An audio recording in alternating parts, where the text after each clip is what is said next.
Baik, Assalamualaikum warahmatullahi wabarakatuh. Selamat pagi, teman-teman. Waalaikumsalam Pagi. warahmatullahi Waalaikumsalam warahmatullahi wabarakatuh. Waalaikumsalam warahmatullahi wabarakatuh. Oke, bagaimana kabarnya hari ini? Sehat semuanya? Alhamdulillah sehat. Alhamdulillah sehat. Alhamdulillah sehat baik. Alhamdulillah. Nah, terima kasih atas kehadirannya, teman-teman. Hari ini kita akan melanjutkan pertemuan yang ke-11 dalam mata kuliah psikososial dan psikososial dan budaya dalam keperawatan untuk teman-teman di semester 3 ini. Jadi untuk pertemuan kita pada pertemuan ke-11 ini adalah tentang teori of cultural care. Ya, seperti di RPS yang sudah dibagikan oleh PJMK. Nah, jadi saya hari ini bertugas untuk menyampaikan materi tentang theory of cultural care. Oke, PPT saya sudah kelihatan, teman-teman. Sudah Sudah Kanda, Pak. sudah Bapak. Oke. Nah, jadi mata pelajaran ini ada tujuan pembelajarannya ya. Yang pertama adalah memahami teori cultural care atau keperawatan transkultural. Yang kedua adalah menerapkan konsep teoritis keperawatan transkultural dalam pemberi asuhan keperawatan yang peka terhadap budaya. Jadi nanti teman-teman di sini tidak hanya belajar tentang teori, lalu tetapi kemudian bisa mengaplikasikan konsep teori ini dalam bentuk yang praktis dalam bentuk asuhan keperawatan. Nah, ini yang terkait pendahuluan ya. Jadi mengapa teori cultural care ini menjadi bagian dari mata kuliah kita? Karena dalam memberikan asuhan keperawatan, kita tidak bisa lepas dari unsur budaya. Terutama di Indonesia, itu banyak sekali budaya-budaya di masyarakat kita, sehingga kita harus peka dalam budaya-budaya yang ada di masyarakat untuk memajukan keperawatan dan meningkatkan kualitas perawatan pada pasien. Ini adalah sejarah singkat ya, teman-teman. Jadi kita bisa lihat di sini di tahun 40-an yaitu sudah mulai ada em, pengembangan teori yang fokus pada perbedaan dan persamaan atau diversity itu adalah perbedaan. Kemudian ada universality, ada atau persamaan. Jadi dalam budaya kita itu mungkin ada yang berbeda, ada yang sama, ya. Nah, dalam konteks ini kita perlu memahami gitu ya dan perlu mempelajari seperti itu. Nah, di tahun 40-an itu sudah ada begitu. Tetapi mungkin masih belum banyak ya dipelajari dan literaturnya masih sedikit seperti itu. Nah, baru pada tahun 50-an ada yang namanya uh, Leninger. Ya, ini Leninger ini adalah tokoh perawat ya. Jadi pakar perawat yang fokus pada budaya itu sudah mengenalkan istilah eh, nursing care gitu ya atau culture and care gitu. Nah, sebenarnya apa sih care itu? Nah, care itu adalah esensi dari keperawatan. Apa bedanya caring sama curing? Eh, Mbak Heni atau teman-teman yang lain mau ada apa bedanya keperawatan dengan profesi lain, dengan medicine misalnya, dengan kedokteran? Ada yang mau menanggapi enggak? Izin menjawab, Pak. Ya?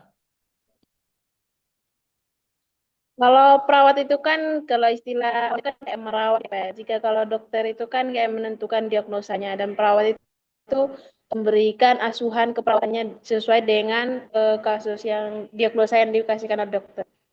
Iya. Oke, terima kasih Mbak Heni ya. Sangat bagus sekali jawabannya. Jadi ada istilah caring dan curing. Jadi kita caring itu adalah fokus pada perawatan apa yang dikeluhkan oleh pasien seperti itu. Jadi lingkupnya sangat luas sekali. Jadi gejala yang muncul dari penyakit yang ditimbulkan oleh pasien itu apa? Nah, itulah yang kita rawat. Nah, kalau curing tadi atau yang biasa dipakai oleh di kedokteran itu lebih fokus kepada penyembuhan tadi ya. Penyembuhan penyakitnya apa itu disembuhkan. Nah, lalu apa yang disebut dengan budaya ya? Semua kita yang ada di dunia ini tidak lepas dari budaya. Ya, sepakat atau enggak ya? Karena ketika kita lahir dan sampai mati itu berada dalam lingkup budaya.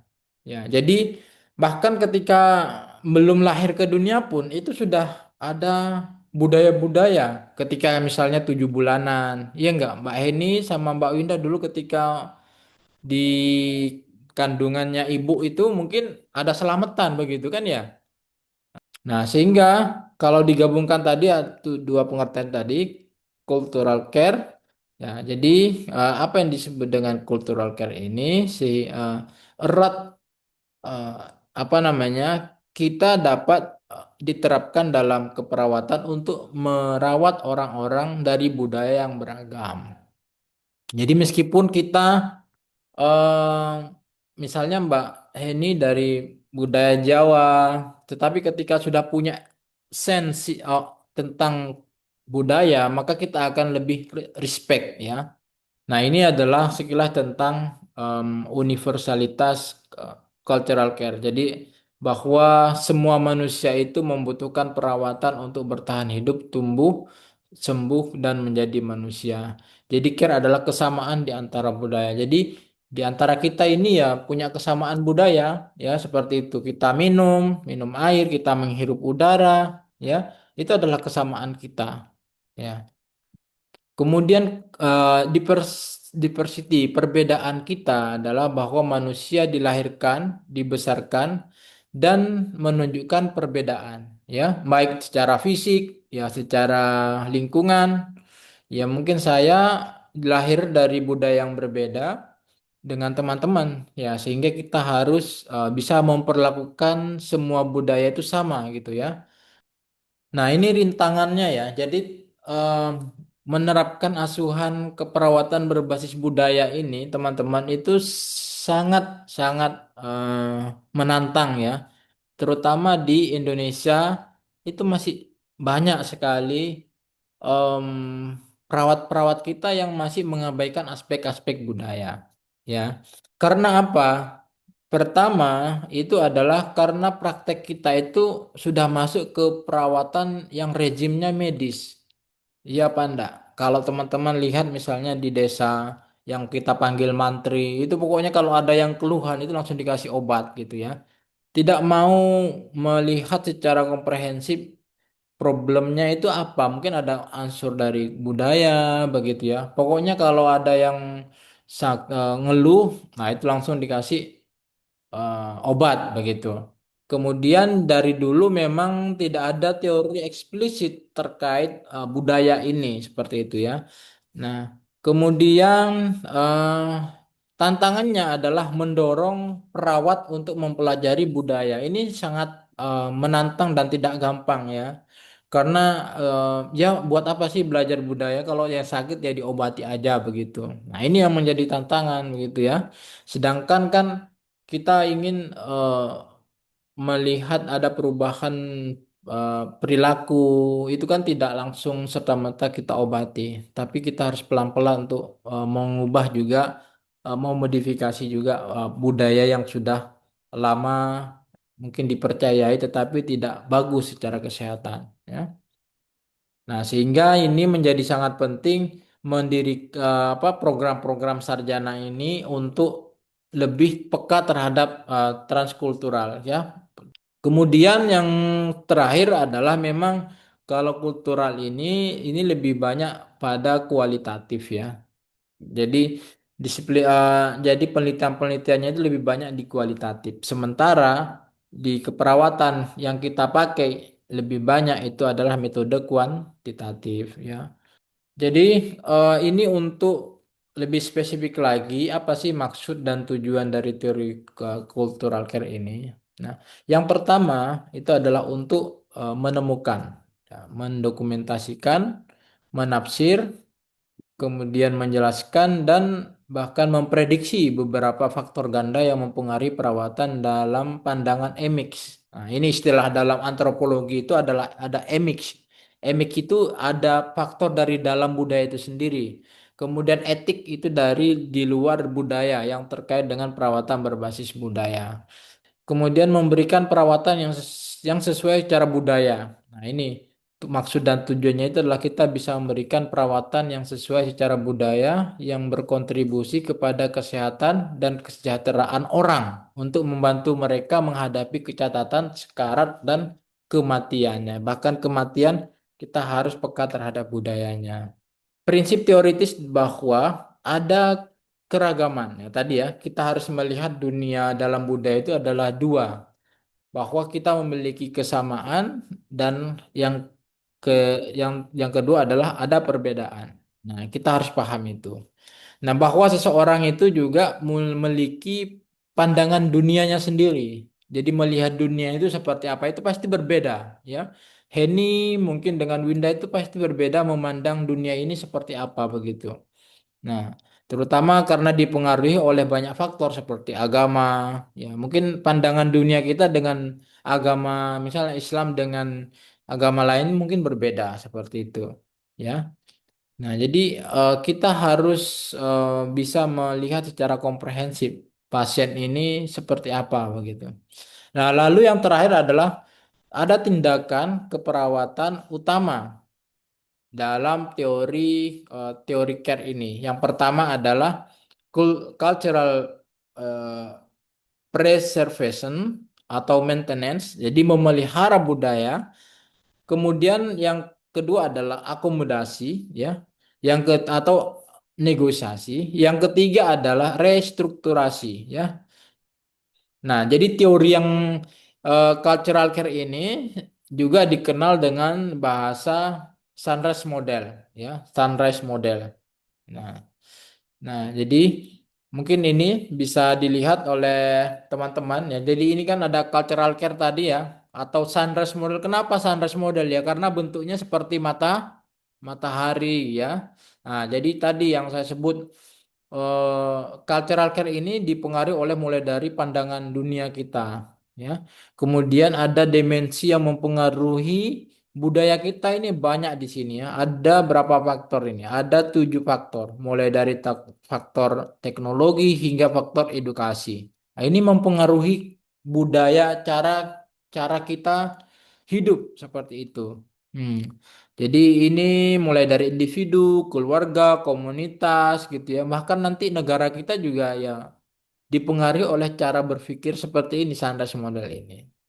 Nah, kemudian yang ke bawah inilah nanti yang akan kita pakai ya, 3 ini tadi ya, 3 tindakan ini yang kemudian membentuk seseorang itu bisa untuk sehat atau sejahtera atau sekarat ya. Ya, jadi yang 3 tadi yang memelihara ya, mengakomodasi atau menegosiasi atau mengganti ya, merestrukturasi tadi ya. Nah, atau mengganti budaya yang sudah dimiliki oleh pasien tertentu. Nah, ini nanti ini mungkin diperhatikan ya. Setelah ini nanti ada kasus ya. Jadi nanti diperhatikan teman-teman semuanya. Kita bahas satu persatu apa yang dimaksud dengan perlindungan atau mempertahankan budaya. Ya. Nah, yang pertama ini strategi ini bisa dilakukan bila budaya pasien tidak bertentangan dengan kesehatan. Nah, ini yang pertama. Contohnya apa? Budaya berolahraga setiap pagi itu bagus, ya. Nah, jadi dalam hal ini prinsip keperawatan ialah maintenance care atau perilaku budaya yang tidak membahayakan tentu harus kita hargai, ya, seperti jalan pagi, ya. Nah, itu bagus seperti itu. Kemudian mengakomodasi atau menegosiasi budaya. Nah, ini yang saya sebut tadi. Kita bisa membantu pasien beradaptasi terhadap budaya tertentu yang lebih menguntungkan kesehatannya. Pasien hamil mempunyai tantangan makan yang berbau amis. Kalau misalnya dia itu alergi dengan satu tertentu, misalnya dengan ikan, maka kita bisa ganti dengan daging misalnya begitu ya. Tetapi eh, prinsipnya sama gitu ya, makan makan protein dari hewani. Nah, kemudian yang terakhir adalah merestrukturasi atau mengganti budaya. Ini yang terakhir ya. Jadi ketika budaya itu merugikan status kesehatannya. Nah, misalnya perawat berupaya merestrukturasi gaya pasien dengan kebiasaan merokok menjadi tidak merokok. Nah, ini saya contohkan tadi ya. Nah, contoh lainnya mungkin membuat daftar makanan pantangan bagi perempuan hamil karena bisa membahagiakan kondisi janin. Nah, bagaimana cara menggunakan sunrise model ini ya? Kita harus bisa digunakan untuk individu, ya, pasien, kelompok, keluarga, komunitas, atau institusi. Nah, jadi makanya teori ini bisa digunakan di komunitas ya. Nah, ini ada kasus saya bacakan di daerah Madura ada sebuah keluarga yaitu Tuan A dan Nyonya B. Mereka memiliki bayi umur 3 bulan. Nyonya B memiliki keyakinan bahwa ketika anaknya sakit tidak perlu dibawa ke bidan atau perawat, cukup dibawa ke dukun. Menurut mereka, dukun sudah mampu. Selain itu, anak sudah diberikan nasi agar menurutnya cepat sembuh. Cepat tumbuh. Ketika hendak diberikan makan, nasi dihaluskan terlebih dahulu dan dengan dikunyah. Tuan A selalu menggendong anaknya ketika pagi hari untuk berjemur. Nah, berdasarkan kasus di atas, jelaskan sesuai sunrise model menurut Lininger atau cultural care tadi.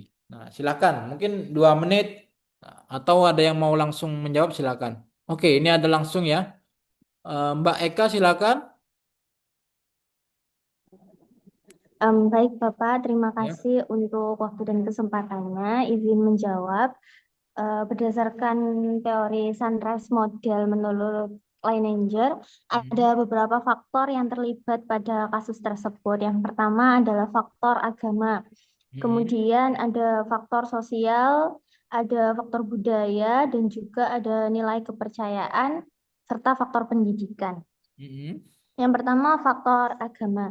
Faktor agama ini dibuktikan dengan bahwasanya Tuan A dan Nyonya B memiliki keyakinan anaknya sakit itu dibawa ke dukun seperti itu. Hmm. Berdasarkan dari sepemahaman saya bahwasanya lebih baik kita memberikan sebuah edukasi dan juga pendekatan caring kepada pasien Nyonya Tuan A dan Nyonya B, memberikan edukasi bahwasanya saat sakit itu sebaiknya diberikan pada pihak yang profesional seperti perawat atau juga dokter. Kemudian untuk nilai pendidikan dibuktikan dengan kurangnya pendidikan pada Tuan A dan Nyonya B. Karena pada anak usia 3 bulan mereka sudah memberikan nasi kepada bayinya, walaupun nasi itu dikunyahkan oleh ibunya. Kemudian faktor nilai budaya tadi kurang lebih sama karena mungkin dipengaruhi pada lingkungan sekitarnya. Mereka percaya bahwasanya di lingkungan sekitarnya itu sudah lama melakukan hal seperti itu, mempercayai bahwa dengan mengunyahkan itu terbukti bahwasanya anaknya itu tumbuh kembangnya itu bisa maksimal seperti itu. Oke, terima kasih Mbak Eka atas jawaban yang sangat komprehensif. Ada yang mau nambahkan teman-teman? Iya, Bapak. Ya? Mungkin saya lebih apa, keunggulan sama kekurangannya aja kan kayak di Ya? kasus itu kan ada ayahnya itu kan setiap pagi itu kan melakukan jemput pagi anaknya. Nah itu kan menurutku menurutku kan pemahaman kan jika bayi dijemur pagi-pagi itu kan bagus, apalagi kan matahari pagi itu kan ada bagi kesehatan kita kan. Cuman minusnya itu kan kayak bulan itu dikasihkan nasi, padahal pencernaan lambung cukup kasih di sama ibunya itu ya si ibunya saya sampai lambung bayi itu tidak memberikan nasi. Ya, ya. Contohnya itu Pak dan naik itu aja. Oke, eh, kita coba lihat lagi ke ini ya. ke kasus lagi ya tadi ya. Nah, Ya, nah, Kak. dari sini tadi jawaban saya review bahwa jawaban teman-teman tadi itu sudah bisa memahami mana budaya yang memang benar-benar tidak bisa dilanjutkan atau kekurangan tadi yang dan budaya yang bagus ya.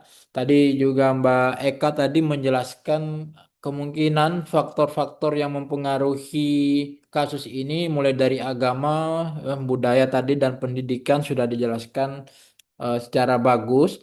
Cuman saya ingin meminta coba teman-teman kita balik lagi ke tiga ini ya, tiga strategi asuhan keperawatan ini.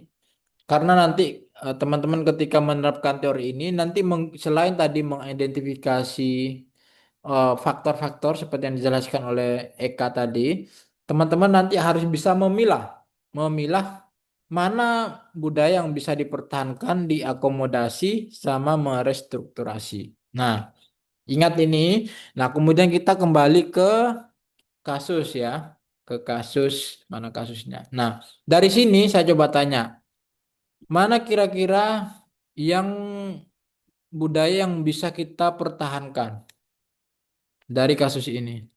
Mungkin itu Bapak, yang kepercayaan orang tua itu tentang jemur pagi anak itu. Jangan mungkin, harus yakin gitu. Ya, saya yakin kan deh. Saya yakin Bapak. Baik, sepakat teman-teman bahwa budaya atau kebiasaan Tuan A dalam menggendong anak ketika pagi hari, ya, menjemur anaknya ini adalah kebiasaan yang bagus sehingga perlu dipertahankan. Itu yang satu. Kemudian yang kedua, mana yang perlu kita budaya mana yang perlu kita negosiasi? Atau mana budaya yang perlu kita ganti? Mana yang budaya yang perlu kita ganti? Menurut saya yang harus diganti itu yang pertama adalah saat anaknya sakit, itu sebaiknya dibawa ke bidan atau juga perawat. Kemudian yang kedua adalah tidak diberikan ASI pada usia bayi masih umur 3 bulan seperti itu. Oke, terima kasih, Mbak Eka. Ada yang mau menambahkan atau membantah dari jawaban Mbak Eka? Teman-teman sepakat atau ada opini lain? Bagaimana, Mbak Ayu? Silakan, Mbak Ayu. Ada yang mau ditambahkan? Halo? Ya, sepakat Kanda kurang lebih seperti apa yang dijelaskan oleh O- Mbak Eka. Oke, terima kasih. Jadi tadi Mbak Eka menyebutkan bahwa budaya untuk memberikan makan nasi pada umur 3 bulan itu memang tidak disarankan secara konsep kesehatan ya, karena kita mengenal ASI ya, ASI air susu ibu ya, eksklusif selama 6 bulan ya. Jadi namanya eksklusif, jadi tidak diberikan apapun selain ASI.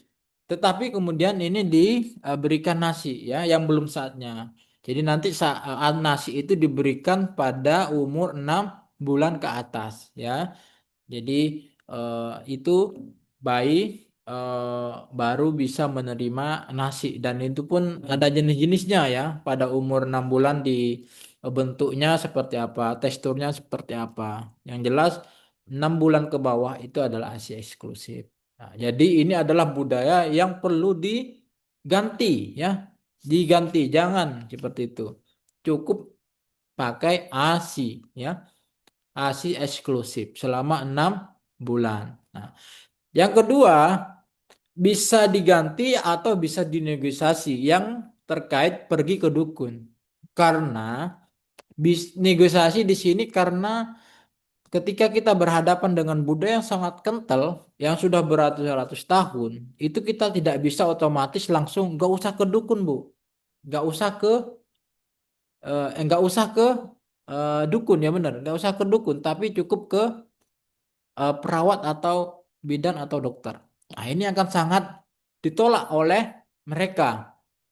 Nah, Jadi kita bisa menggunakan strategi negosiasi tadi. Negosiasi artinya adalah kita bisa kolaborasi dengan dukun, ya.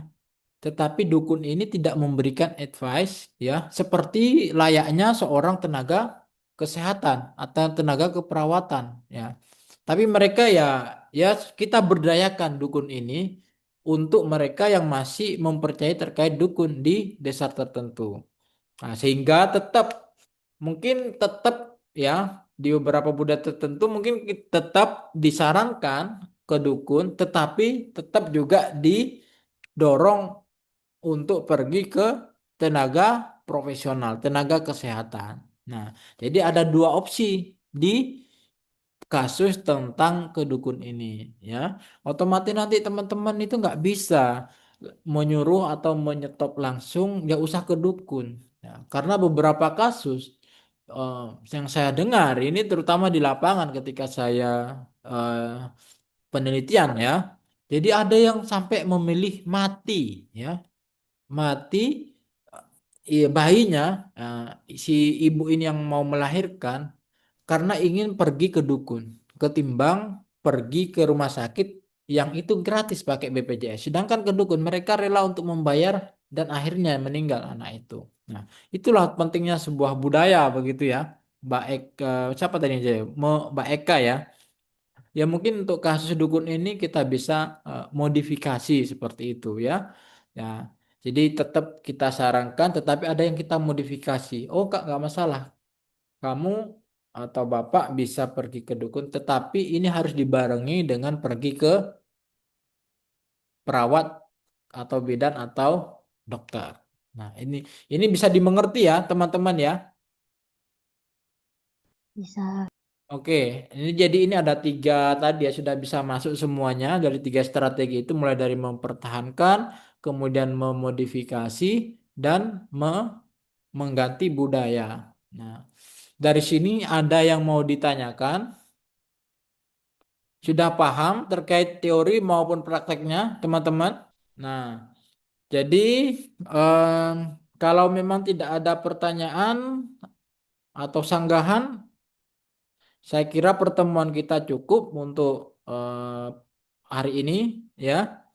Saya berharap teman-teman setelah kelas ini nanti tetap bisa dipelajari tentang teori cultural care tadi maupun eh, prakteknya dalam bentuk yang real, ya. Saya kira teori ini sangat berguna buat teman-teman apalagi di Indonesia yang masih sangat banyak budayanya, beragam budayanya. Kemudian kita bisa terapkan dalam lingkup asuhan keperawatan kita, ya. Saya kira itu. Terima kasih atas perhatiannya hari ini di pertemuan ke-11. Saya akhiri. Assalamualaikum warahmatullahi wabarakatuh. Waalaikumsalam warahmatullahi Waalaikumsalam wabarakatuh. warahmatullahi wabarakatuh. Terima Terima kasih, kasih. Bapak.